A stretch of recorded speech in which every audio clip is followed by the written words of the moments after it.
আমাদের হিসাব মতে আমাদের সংগঠনের এই 15 বছরে এই অঞ্চলে আমাদের 27 জন ভাইকে বিভিন্নভাবে গুম করা হয়েছে এবং সেই গুণের নায়ক হচ্ছে শেখ হাসিনা এবং তার পেটুয়া বাহিনী, যে পুলিশকে অপব্যবহার করে 27 জন ব্যক্তিকে তারা গুম করেছে।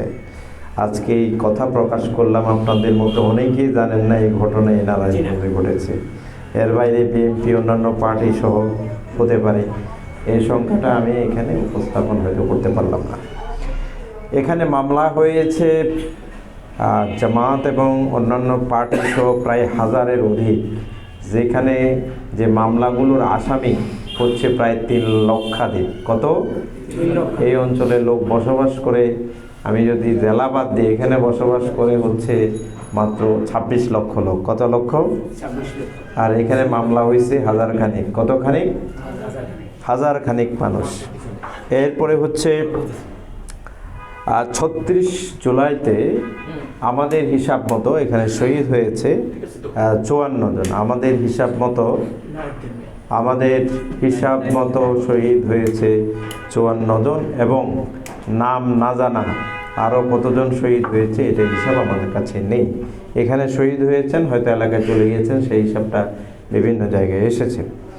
এর বাইরে আমাদের হিসাব মতো প্রায় 3000-এর মতো এই ছড়াগুলি সহ একদম তাজা বুলেট সহ এরকম সংখ্যা হচ্ছে। গুরুতর আহত অন্তত এখনও 300 মতো ছাত্র বিভিন্ন জায়গায় আহত আছেন, কষ্টে আছেন, আমাদের সাথে নানাভাবে যোগাযোগ আছে।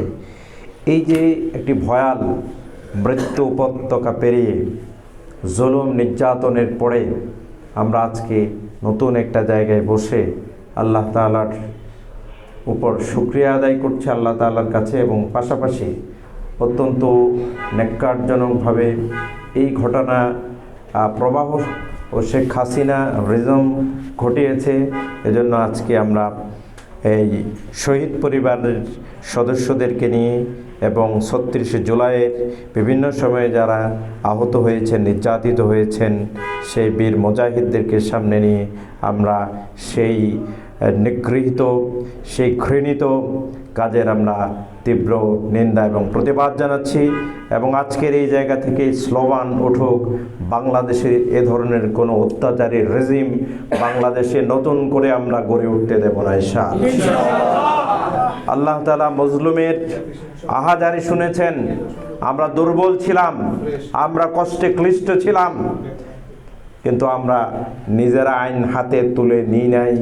যদি বাংলাদেশে কেউ আইন তুলে নিত, প্রথমে জামাত ইসলামের লোকদেরকে নিতে হতো, এবং সেটা যদি জামাত ইসলামী নিত, 36 জুলাইয়ের পরের দিন অন্তত আওয়ামী লীগের 1 লক্ষ লোক মারা যাইত।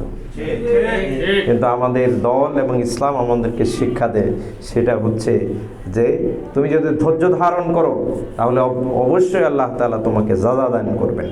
এবং আমরা মনে করি সেই রক্ত বৃথা যাবে না, সেই খুন বৃথা যাবে না, সেই আহাজারি রোনাজারি বৃথা যাবে না। একদিন বাংলাদেশের সকল মানুষ তাদের অধিকার বুঝে পাবে ইনশাআল্লাহ। আমরা এই মানবাধিকার যদি প্রতিষ্ঠা করতে চাই, মুহাম্মদ রাসূলুল্লাহ সাল্লাল্লাহু আলাইহি ওয়াসাল্লাম মদিনা সনদের মাধ্যমে যেভাবে মানবাধিকার প্রতিষ্ঠা করেছিলেন, আমরা আজকে সেই মানবাধিকার প্রতিষ্ঠার জন্য জামাত ইসলামী কাজ করছে। নতুন বিপ্লবের পরে সারা বাংলাদেশের মানুষ শান্তির জন্য হন্য হয়ে ঘুরছে। আশা করছি এই নতুন বাংলাদেশ নতুনভাবে এগিয়ে যাবে, এবং যারা আহত হয়েছেন, যাদের পরিবারের সদস্যরা শহীদ হয়েছেন, আমরা সবাই এই হাসিনা রেজিমের বিচার করে ছাড়ব ইনশাআল্লাহ। এজন্য তারা আক্রমণ, পাল্টা আক্রমণ, পাল্টা যতই কিছু করুক না কেন, আমরা যদি সতর্ক থাকি, সজাগ থাকি, যে কোনো মূল্যে আমরা যে কোনো পরিস্থিতি মোকাবেলা করে এগিয়ে যেতে পারবো ইনশাআল্লাহ। কি boss, vital match, tough opponent, tension? Come on bro, অপোনেন্টকে নিয়ে ভাবার সময় আছে।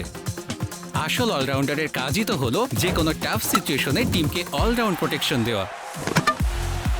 জাস্ট লাইক মাই টাইলক্স, যার অ্যান্টিব্যাকটেরিয়াল এজেন্ট টয়লেটের কোনায় কোনায় পৌঁছে 99% জীবাণু ধ্বংস করে, টয়লেটের কঠিন দাগ ও দুর্গন্ধ দূর করে টয়লেটকে রাখে ক্লিন আর সুবাসিত।